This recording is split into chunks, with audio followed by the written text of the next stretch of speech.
Om Swastiastu. Assalamualaikum warahmatullahi wabarakatuh. Salam sejahtera untuk kita semua dan salam harmoni. Halo semuanya, saya merupakan perwakilan dari kelompok 5 akan memandu presentasi hari ini, yaitu tentang prinsip-prinsip bahan ajar. Kata pepatah mengatakan tak kenal maka tak sayang. Maka dari itu, izinkan kelompok kami memperkenalkan diri terlebih dahulu. Atas nama Kadek Sri Dwi Wahyuni dengan NIM 2115081007 dari Prodi Pendidikan Vokasional Seni Kuliner. Yang kedua yaitu saya sendiri atas nama Pandelo Putu Eka Herianti dengan NIM 2110311490 dari Prodi Pendidikan Guru Sekolah Dasar. Yang ketiga yaitu ada Silvia Maharani dengan NIM 2115081012 dari Prodi Pendidikan Vokasional Seni Kuliner. Dan yang terakhir yaitu ada Niwayan Widiari dengan NIM 2111061018 dari Prodi Pendidikan Guru Anak Usia Dini.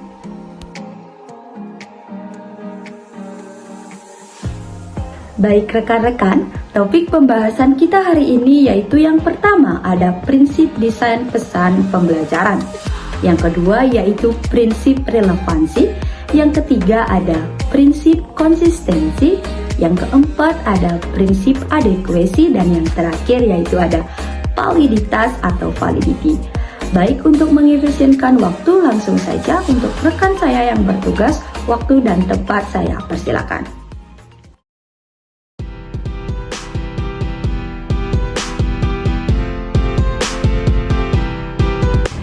Baik moderator, terima kasih atas tempat dan waktunya. Di sini saya akan memaparkan mengenai materi prinsip desain pesan pembelajaran, di mana desain pesan pembelajaran adalah langkah-langkah atau proses dalam merekayasa pesan atau informasi pembelajaran agar terjadi komunikasi yang baik antara pendidik dan peserta didik sehingga tercipta kondisi belajar yang diinginkan.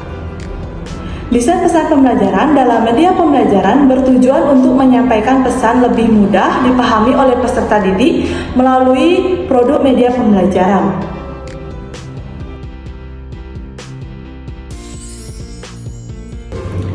Berdasarkan teori-teori belajar kognitif, teori pemrosesan informasi, dan teori komunikasi, Astri Budianingsih 2003 menjelaskan beberapa prinsip yang dijadikan pedoman dalam mendesain pesan pembelajaran. Nah, di sini saya akan menjelaskan satu persatu dari prinsip tersebut. Yang pertama yaitu prinsip kesiapan dan motivasi. Dalam kegiatan pembelajaran, siswa memiliki kesiapan dan motivasi yang tinggi, maka hasil belajar akan lebih baik. Hasil belajar akan lebih optimal jika siswa memiliki kesiapan belajar. Kesiapan belajar tersebut meliputi kesiapan mental yang berupa persyaratan belajar, kesiapan fisik, dan motivasi belajar. Fleming dan Leaf 1993 mengemukakan prinsip-prinsip umum motivasi. Prinsip-prinsip tersebut adalah yang pertama, menumbuhkan rasa ingin tahu peserta belajar. Yang kedua, membuat pesan pembelajaran relevan dengan dunia peserta belajar. Yang ketiga, mendesain pembelajaran dalam bentuk tantangan. Dan yang keempat yaitu menjelaskan hasil positif atau keuntungan jika peserta belajar mengikuti proses pembelajaran.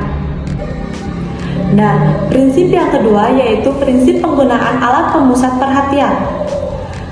Agar perhatian peserta didik dapat terpusat pada sebuah media dan pesan yang disampaikan dalam media tersebut, maka diperlukan sebuah daya tarik pesan. Menurut Suryanto 2005, ada 10 jenis daya tarik pesan, yaitu daya tarik selebritis, daya tarik humor, daya tarik rasa takut, daya tarik kesalahan, daya tarik musik, daya tarik komparatif, daya tarik rasional, daya tarik emosional, daya tarik seks, dan daya tarik kombinasi. Prinsip yang ketiga yaitu prinsip partisipasi aktif siswa. Astri Budianingsih 2003 mengemukakan beberapa cara yang dapat digunakan untuk mengaktifkan siswa ketika proses belajar. Cara tersebut yaitu yang pertama, memberikan pertanyaan-pertanyaan ketika pembelajaran berlangsung. Yang kedua, mengerjakan latihan pada setiap akhir suatu pembelajaran. Yang ketiga, membuat percobaan dan memikirkan jawaban atas hipotesis yang diajukan. Yang keempat, membentuk kelompok belajar. Dan yang kelima, menerapkan pembelajaran kontekstual, kooperatif, dan kolaboratif. Prinsip yang keempat yaitu prinsip umpan balik. Umpan balik berfungsi sebagai koreksi terhadap proses belajar dan hasil belajar siswa agar siswa mengetahui sejauh mana kemajuan yang telah dialami, sehingga dapat melakukan tindakan selanjutnya dalam belajar. Selain itu, umpan balik juga dapat memberi motivasi kepada peserta didik dalam belajar. Contoh penerapan prinsip umpan balik misalnya, siswa berhasil menjawab pertanyaan, kemudian guru memberikan pujian, maka siswa menjadi lebih semangat dan percaya diri. Begitu pula ketika siswa mengalami kesulitan dalam belajarnya, kemudian guru memberi petunjuk letak kesalahannya, maka siswa akan mencoba untuk memperbaikinya. Prinsip yang kelima yaitu prinsip perulangan.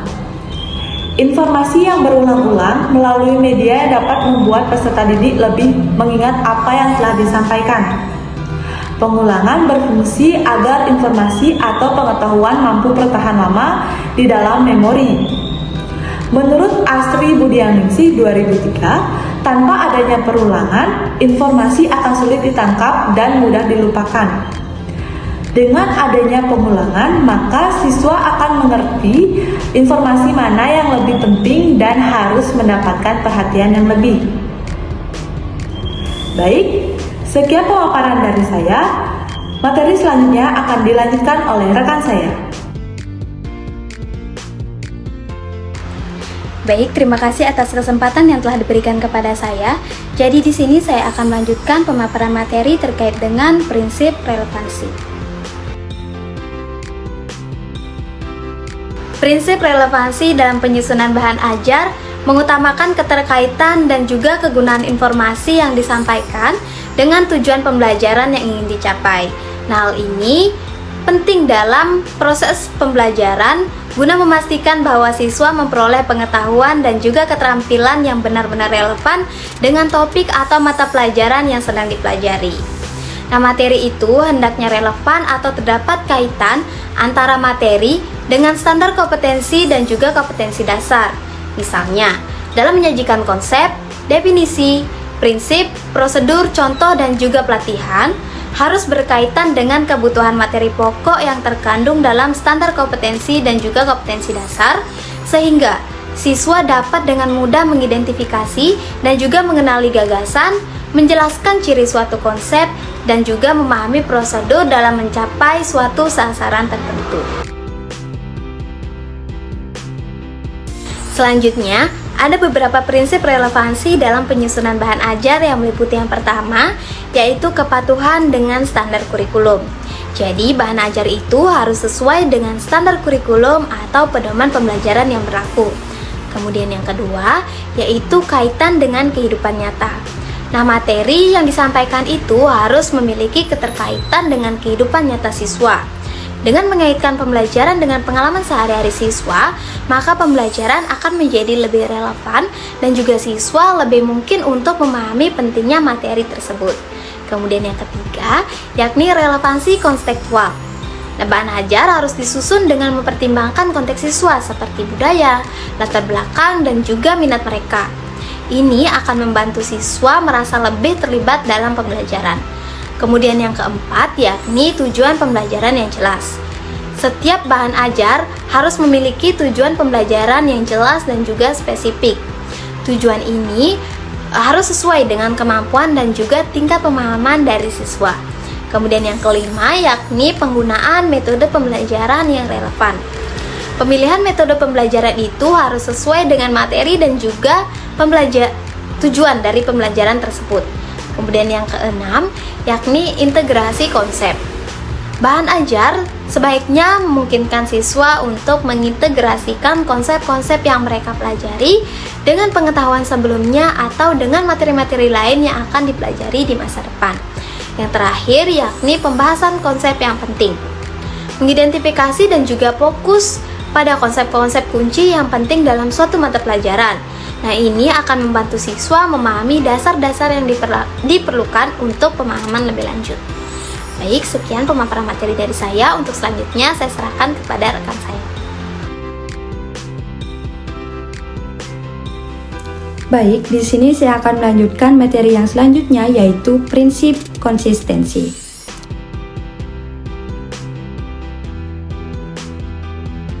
Prinsip konsistensi yang artinya keajegan.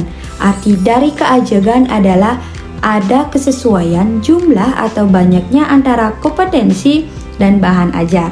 Jika kompetensi dasar yang ingin dibelajarkan mencakup keempat keterampilan berbahasa, bahan yang dipilih atau dikembangkan juga mencakup keempat hal. Maka dari itu, kompetensi dasar yang harus dikuasai peserta didik ada 4 macam. Maka, materi yang harus diajarkan juga harus meliputi 4 macam. Misalnya, kompetensi dasar yang harus dikuasai peserta didik adalah operasi aljabar, bilangan bentuk angka di dalam buku matematika kelas 4 semester 1 yang meliputi penambahan, pengurangan, perkalian, dan pembagian. Maka, materi yang diajarkan juga harus meliputi teknik penjumlahan, pengurangan, perkalian, dan pembagian.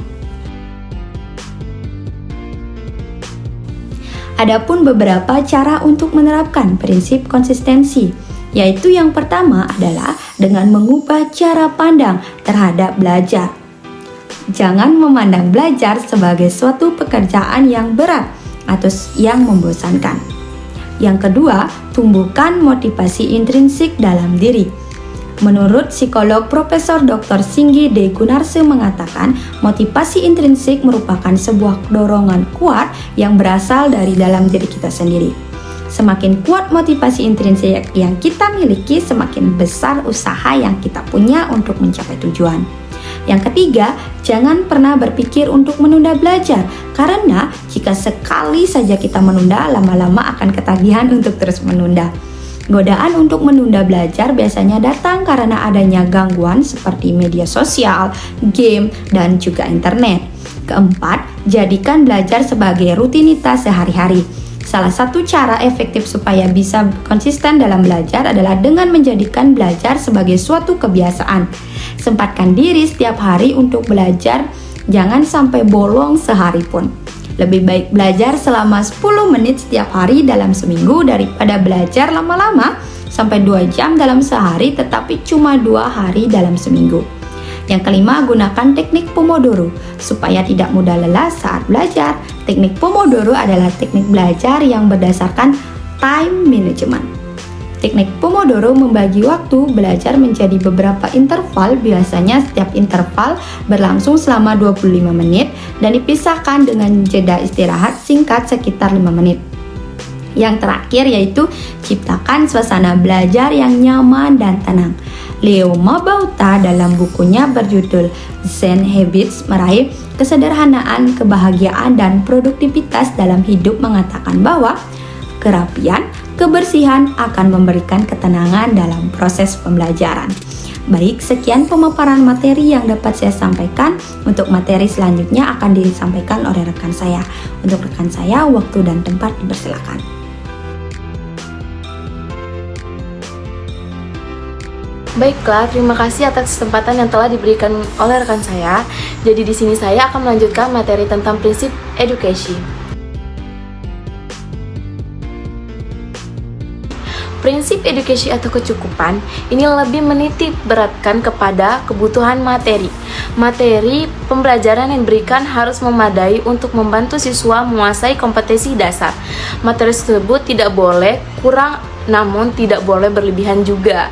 Jika terlalu sedikit, standar yang ditunjuk tidak akan tercapai. Akan tetapi, jika terlalu banyak akan menimbulkan keterlambatan pencapaian target kurikulum prinsip edukasi.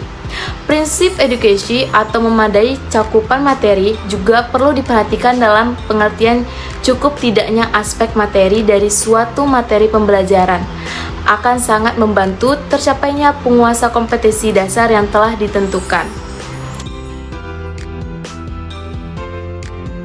Adapun dalam pengembangan materi pembelajaran, guru harus mampu mengidentifikasi materi pembelajaran dengan mempertimbangkan hal-hal seperti yang pertama, potensi peserta didik, yang kedua, relevansi dengan karakteristik daerah, yang ketiga, tingkat pengembangan fisik, intelektual, emosional, sosial, dan spiritual peserta didik, yang keempat, kebermanfaatan bagi peserta didik, yang kelima, struktur keilmuan, yang keenam, aktualitas, kedalaman, dan keluasan materi pembelajaran, yang ketujuh, relevansi dengan kebutuhan peserta didik dan tuntutan lingkungan.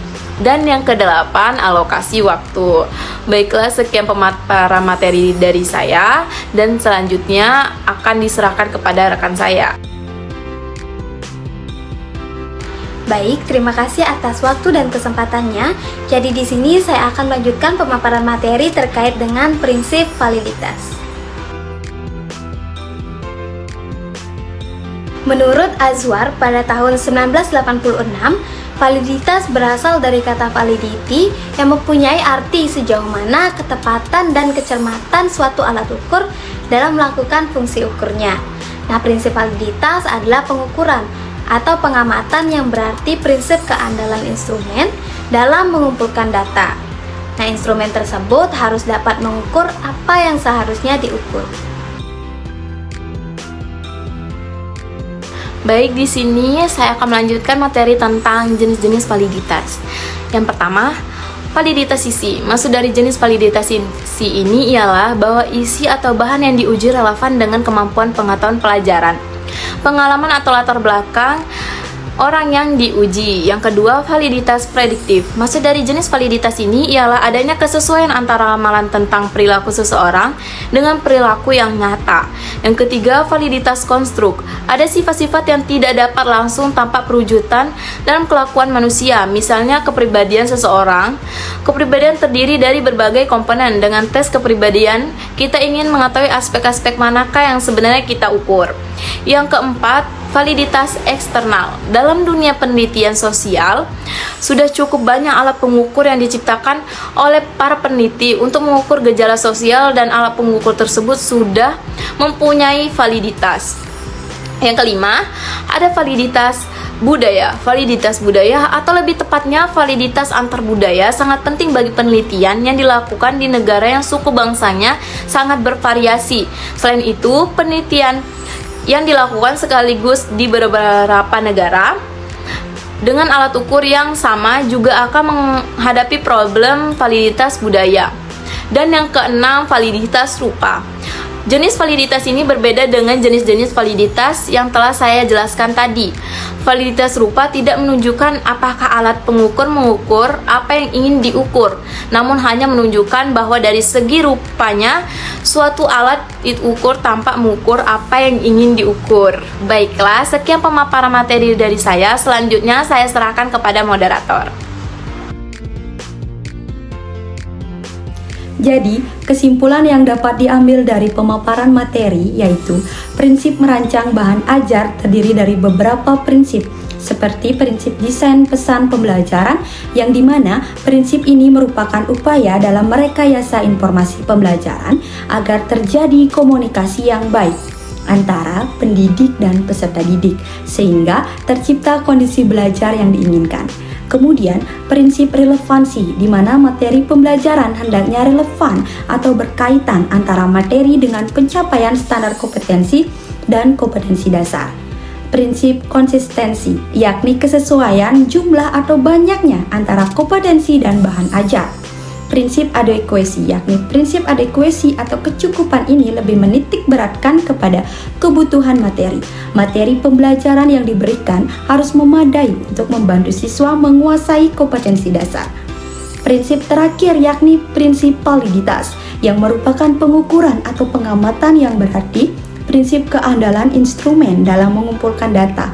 Merancang bahan ajar yang efektif memerlukan waktu, perencanaan, dan pemikiran yang matang. Kelima prinsip tersebut dapat membantu dalam menciptakan materi pembelajaran yang dapat menginspirasi, membantu siswa mencapai tujuan pembelajaran, dan memfasilitasi pemahaman yang mendalam. Baik, sekian pemaparan materi dari kelompok 5. Mohon maaf jikalau ada salah tutur kata. Saya tutup dengan Pramo Santi. Om Santi Santi Santi Om. Wassalamualaikum warahmatullahi wabarakatuh. Salam sejahtera untuk kita semua dan salam harmoni.